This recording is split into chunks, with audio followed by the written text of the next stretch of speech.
Hello, I'm Michael Diamond, and you're watching Muscle Central.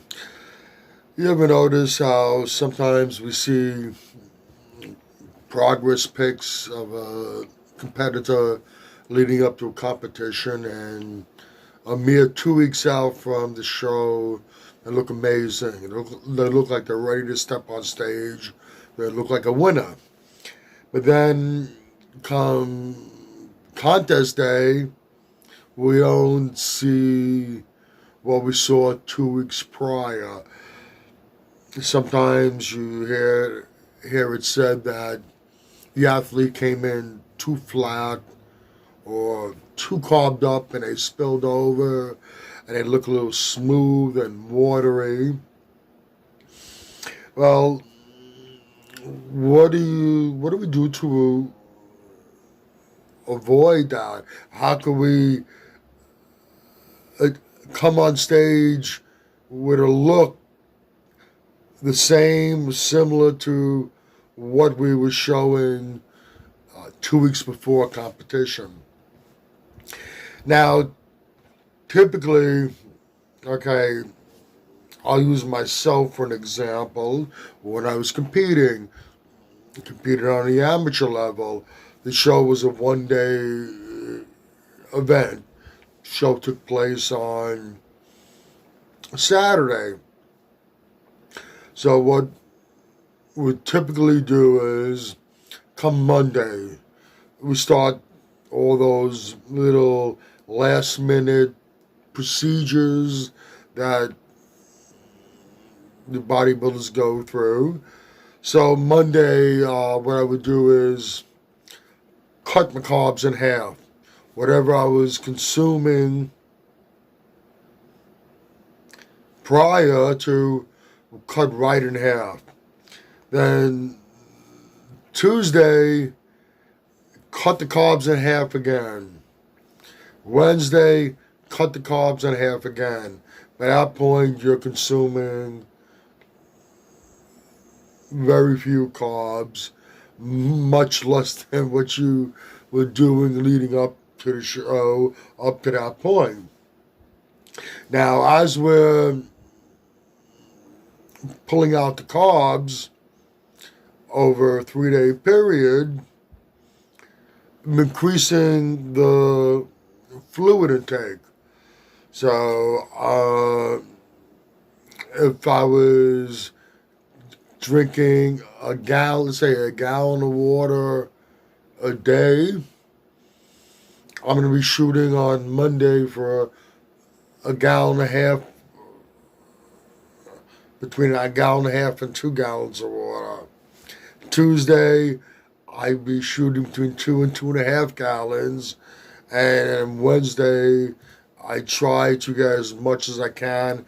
If I can get 3 gallons of fluid in, I've achieved what I was trying to do. And now what's happening now is you're going to start urinating a lot from all that fluid. At the same time, you're going to flatten out a little bit, or quite a bit, from the reduction of carbs. Then Thursday, we start introducing the carbs again. We start trying to carb back up. And what I'll start doing on Thursday, I'm going to cut the whatever fluid I was drinking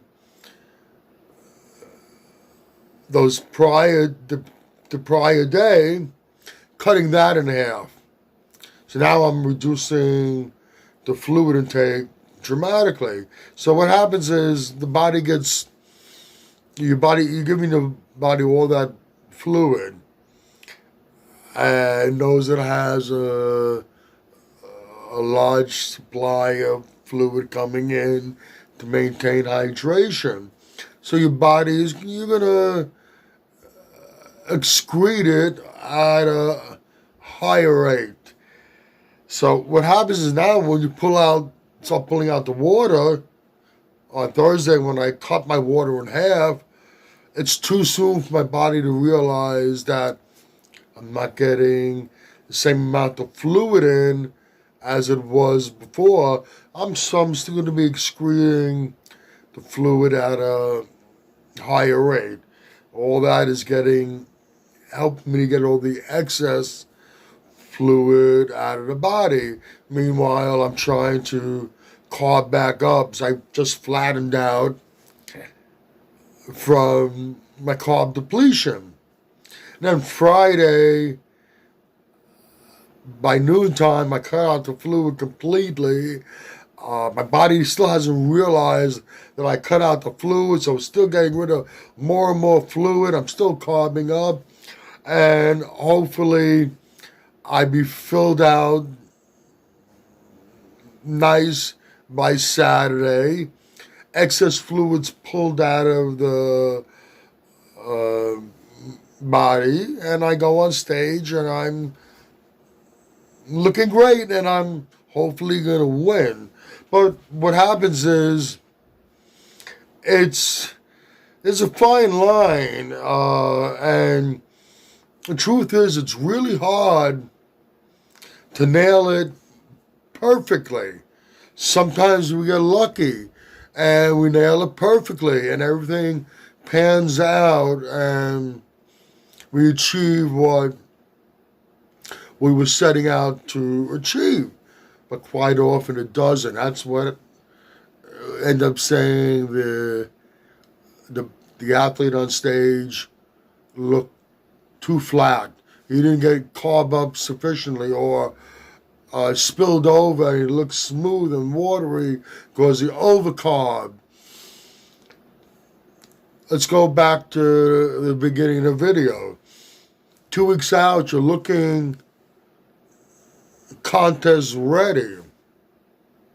So at that point, why do you want to start playing around and messing around with something that is good? That's right. You don't fix what's not broke.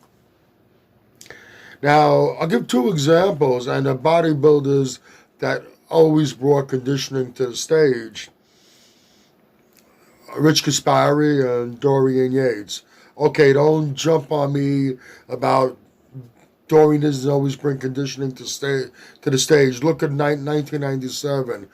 We all know that he suffered, it was a tricep tear a number of weeks before the Olympia. He had to stop training. Anybody else would have pulled out.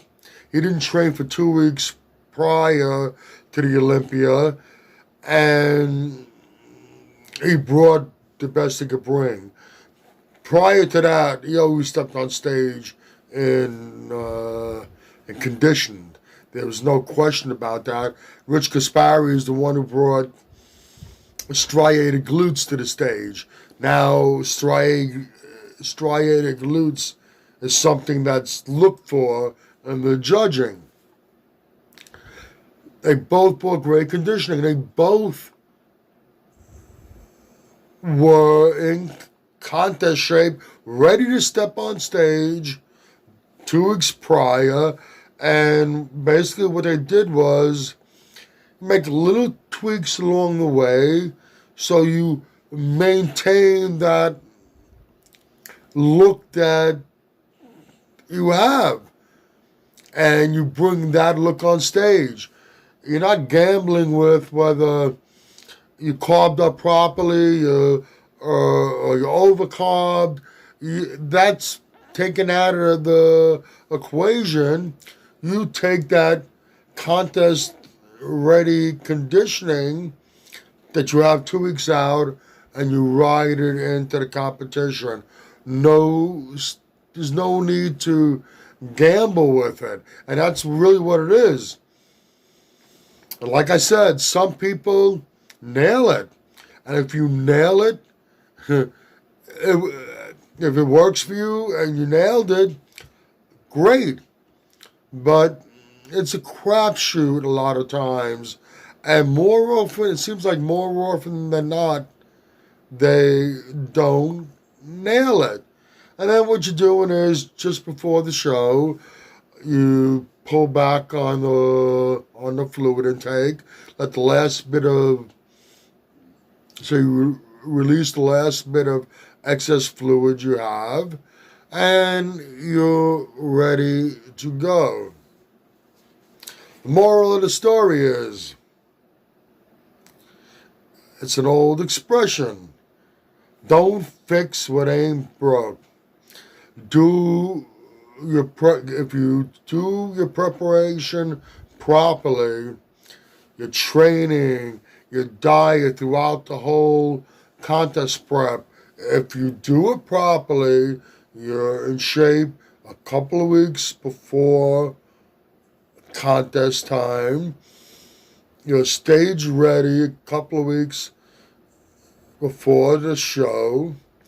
You ride that conditioning into the show and just pull out the water the day prior just to dry out completely, and you're ready to go. Don't take chances. Don't fix what ain't broke. And that's about it for this video. You might agree or disagree with what I've said. Either way, please let me know in the comment section. If you like this video, please give it a thumbs up. Please share, and by all means subscribe. Do not forget to hit that notification bell. This way, every time I put up a new video, you will be notified.